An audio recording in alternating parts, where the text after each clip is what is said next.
매일 성경 묵상 나눔 오늘은 2024년 2월 12일 월요일입니다. 마가복음 2장 1절에서 12절을 묵상합니다. 본문을 읽습니다.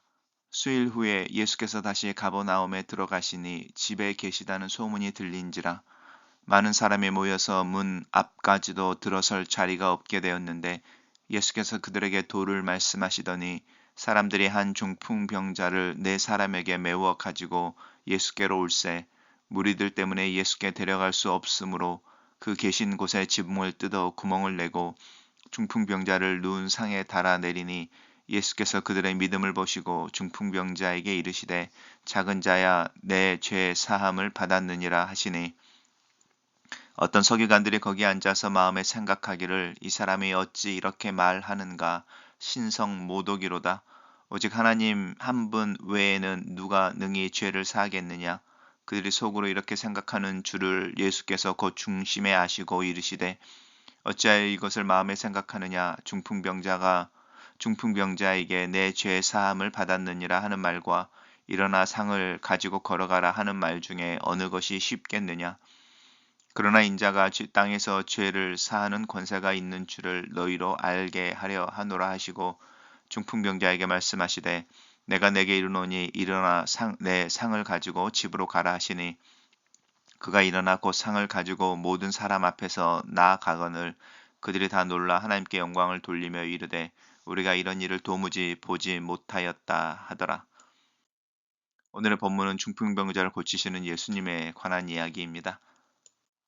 수일 후에라고 하는 것은 그냥 숫자적으로 어떤 날짜를 이야기하는 것이 아니고 우리가 마가복음을 1장을 계속 묵상할 때에 예수님께서 이제 가버나움에서 베드로의 장모를 고치시고 또 그 전 같은 날 오전이었죠. 회당에서 이렇게 귀신 들린 자를 고치시고 또 이제 우리가 계속 묵상해 오는 것처럼 가버나움에서 이제 많은 병자들을 고치시다가 기도하신 후에 내가 다른 마을로도 가야 하겠다라고 이 갈릴리 지역을 이제 순회라고 해야 되나요? 이제 방문하면서 병자들을 고치시고 복음을 전하시는 장면이 있습니다. 그리고 우리가 이제 그 전 오늘 본문의 바로 직전에는 이제 나병 환자를 고치는 이야기가 나오게 되고요. 그렇게 이제 가버나움을 떠나서 여기저기 동네들을 순회하시다가 다시 가버나움으로 돌아왔다. 이제 이렇게 이야기할 수 있습니다. 그렇게 돌아오시니 이미 이 갈릴리 지역에는 예수님의 사역에 대한 소문이 허다하게 퍼져 있는 거죠. 특별히 나병 환자를 고친 것은 뭐 아마 클라이막스였지 않을까 싶습니다. 예수님이 집에 계신다 하는데 누구의 집일까? 뭐 우리가 쉽게 상상해 볼 수 있습니다. 아마 베드로의 집이지 않았을까? 뭐 이렇게 이야기할 수 있습니다. 계시다는 소문이 들린지라 많은 사람이 모여 문 앞에 들어갈 자리도 없게 되었다. 이 많은 사람들은 결국 예수님께서 고쳐주기를 바라는 사람들을 데리고 온 사람들, 그 환자와 환자의 가족들, 또 환자를 돌보는 사람들로 가득 차 있어서 지금 이제 그 들어설 자리가 없게 되었다. 그리고 예수님께서는 그들에게 도를 말씀하십니다. 도로 해석되어지는 것은 길인 건데요. 예수님께서 내가 곧 길이요 진리요 생명이니 나로 말미암지 않고는 아버지께로 올 자가 없다라고 말씀하시는 부분인 것이고 또 이 도는 하나님 나라에 대한 이야기라는 것을 저희들은 이제 알고 있죠. 우리가 어떻게 하나님의 백성으로서 또 하나님의 나라에 합당한 시민으로서의 삶을 살 수 있을지에 대한 이제 도를 이야기하고 있었다. 이렇게 이야기합니다. 이때의 사람들이 한 중풍병자를 네 사람에게서 메워서 그러니까 아마 이 중풍병자라고 하는 이제 이 환자가 건장한 성인이었을 것이고 그래서 한 사람이나 두 사람이 들 수 있는 게 아닌 거죠. 그 사람을 이제 네 사람에게서 메워오니까 우리가 말하면은 야전 침대나 아니면 이렇게 이동할 수 있는 그런 장비의 각 귀퉁이를 한 사람씩 매서 네 사람이 데리고 이렇게 메어서 중풍병자를 데리고 오는데 이제 우리가 상상해 볼 수 있습니다. 사람들이 많이 있기 때문에 예수님께서 계시는 곳에 갈 수가 없습니다. 그러자 그 계신 곳에 지붕을 뜯어내고라고 할 때 이 지붕을 뜯어내는 사람은 네 사람이 아닐 수 있죠. 여기서 그냥 사람들이라고 말하는 많은 어떤 사람들일 수 있습니다. 그리고 이 중풍병자가 누운 상이라고 하는 이제 침상이죠. 그걸 달아서 예수님 앞에 내려놓으니 예수님께서 그들의 믿음을 봤다. 이렇게 말합니다. 이제 계속 사람들이라고 이제 무명으로 나오지만 이 사람들이 많은 사람들이 모인 사람들은 아닌 것이고 이 중풍병자를 돌보고 또 이 중풍병자의 상황에 대해서 이렇게 음 걱정하고 또 그 부분에 있어서 돕기를 원하는 사람들이겠죠. 그들의 믿음이라고 하는 부분입니다. 단순히 네 사람이 아닙니다. 어쩌면 이 네 사람은 중풍병자의 가장 친한 친구일 수도 있고 아니면은 고용된 사람들일 수도 있겠죠. 하지만 이 사람들이라고 익명으로 표현되어지는 다수의 사람들의 믿음을 보셨습니다. 그리고 중풍병자에게 이르시되 재미있는 표현입니다. 중풍병자를 이렇게 부릅니다. 작은 자야. 네, 4명이 메워서 이동시킬 정도의 무게나 또 몸짓이었다면 결코 피지컬하게 작은 자는 아닐 것입니다. 뭐 어린이라든지 이런 건 아닐 거라는 건데 이 작은 자야 이렇게 불러 주시고요. 내 죄사함을 받았다 이렇게 말합니다. 이 작은 자라고 하는 것은 뭐라고 이야기할까요? 우리가 이제 잘 알고 있는 것처럼 그렇게 특별하지 않은 이제 이런 의미를 가지고 있으니까요. 어쩌면 많은 사람들이 이 중풍병자를 메고 올 때 중풍병자는 작은 자는 아니었을 겁니다. 그리고 그 많은 사람들의 어떤 돌봄이라든지 관심이라든지 이 사람이 건강하면 좋겠다라고 하는 어떤 소원이라든지 그리고 예수님이 고쳐주실 수 있기를 하는 믿음이라고 할 때 이 사람들로 표현되어지는 중풍병자 주변에 있는 사람들을 볼 때에 이 중풍병자는 어쩌면 굉장한 영향력을 가지고 있는 사람, 존경을 받고 있는 사람일 수도 있습니다. 근데 이제 예수님께서 그를 작은 자라고 부르시면서 그의 현실의 모습을 불러주시는 거죠. 그리고 내 제사함을 받았다라고 이야기하십니다.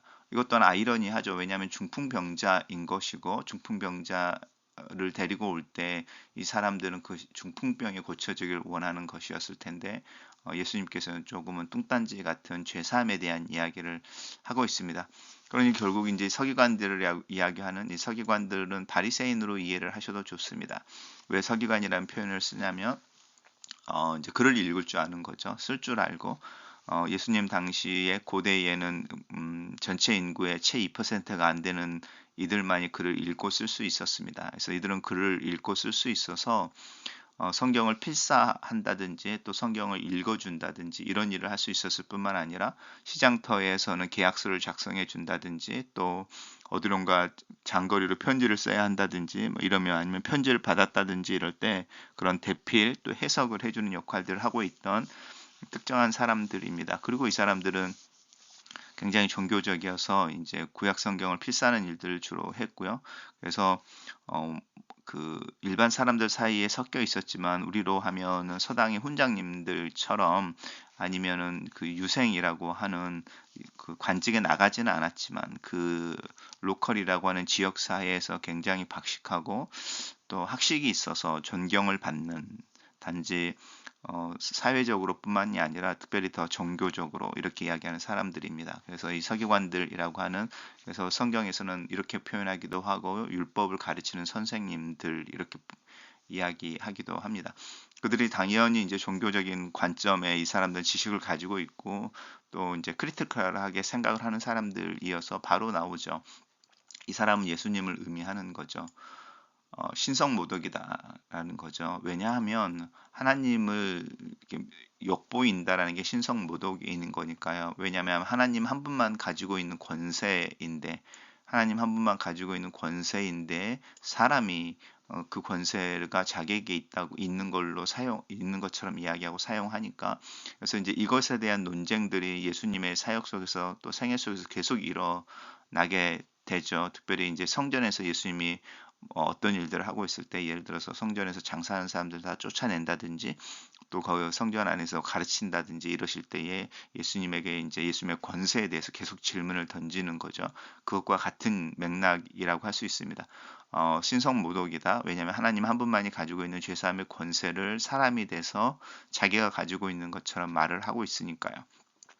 근데 예수님께서 이제 그들의 마음을 아시고 뭐 이야기를 합니다. 중풍병자에게 내 죄사함을 받았다라고 하는 말과 일어나 내 상을 가지고 걸어가라 하는 말 중에 어떤 말이 더 쉽겠느냐 이렇게 이야기하는데 잘 생각해 보시면 죄사함을 받았다라고 하는 것은 현상이 아니죠. 그것은 증상으로 나타나지 않습니다.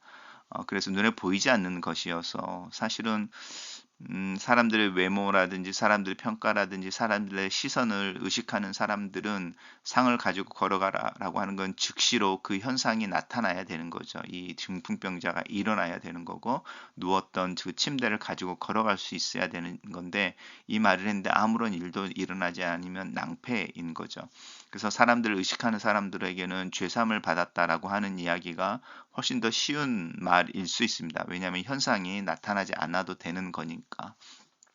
근데 이제 종교적이거나 하나님 앞에 경건한 사람들, 이 사람들은 둘 중에 하나를 선택하라고 하면 내 상을 가지고 걸어가라라는 걸 선택하지 않겠습니까? 왜냐하면 내가 모욕을 당하고 내가 조롱을 당할지라도 하나님의 권세를 내 것으로 사용할 수는 없으니까 사실은 무서운 것은 사람들의 시선이 아니라 하나님의 시선이니까 그 사람에게는 상을 가지고 걸어가라라고 하는 말이 더 쉬울 겁니다. 사실은 둘 다 어려운 말이죠. 네, 그 이야기를 하고 있는 거죠. 사실은 둘 다 어려운 말이고 우리가 일반 사람으로서 신앙을 가지고 있든 없든 간에 이 둘 중에 하나의 말을 해라. 그러면 둘 다 안 하고 싶어 하죠. 근데 예수님은 뭐라고 말씀하시냐면 인자가 땅에서 죄를 사는 권세가 있는 줄을 그래서 이 권세라고 하는 하나님만이 가지고 있는 능히 죄를 사한다고 하는 그 권세가 이 하나 예수님에게 있다고 하는 것을 알려주겠다 이렇게 이야기하시면서 둘 다 하는 거죠. 그냥 이미 내가 죄 사함을 받았느니라라고 말씀을 하셨으니까 이 부분은 이루어진 것이고 내 상을 가지고 걸어가라라고 하는 부분도 말씀하셔서 바로 그 일이 일어나는 거죠. 예수님은 둘 다 할 수 있는 그 둘 다 행하는 권세를 가지고 있다. 이제 이 이야기를 하는 부분입니다. 그러니 예수님께서 그렇게 말씀하실 때에 일어나 상을 가지고 걸어가라라고 집으로 가라라고 하실 때에 그 중풍병자가 바로 일어나 상을 가지고 나갔다라고 하는 부분이고요. 그럴 때에 사람들 이제 그들이 다 놀라라고 할 때니 그들은 그 주변에 있던 사람들일 수도 있고요. 아니면 특별히 이제 서기관들을 찍어서 이야기하는 걸 수도 있고요. 하나님께 영광을 돌리며 우리가 도저히 이런 일을 보지 못했다. 근데 이 아이러니입니다. 하나님께 영광을 돌리며 이르되 우리가 이런 일을 도무지 보지 못하였다. 이렇게 하는데 여기서 빠진 게 있죠. 이 사람이 무엇이간데 제3의 권세를 가지고 있다고 말하고 그 제3의 권세를 가지고 있다라는 것을 중풍병자를 고침으로 증명하는가라고 하는 예수님에 대한 질문이 있어야 되는데 그 질문은 나오지 않고 있습니다. 단락을 요약해 보겠습니다. 사람들이 집의 지붕에 구멍을 내어 예수 앞에 데려다 놓은 중풍병자를 예수께서 고치시며 자신에게 죄사함의 권세가 있음을 가르치신다. 이렇게 정리해 봤습니다.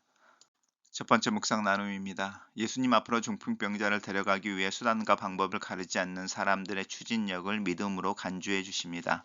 예수님이 가르치고 계신 집 안팎을 메운 인파가 중풍병자를 맨 네 사람에게 길을 터주지 않자 그들은 지붕에 올라 중풍병자를 침상째에 끌어올리고 지붕을 뜯은 자리 아래로 침상을 매달아 내립니다. 예수님의 가르침이 중단되었고 베드로의 집은 손상되었지만 그 현장에서 예수님은 그들의 믿음을 보십니다.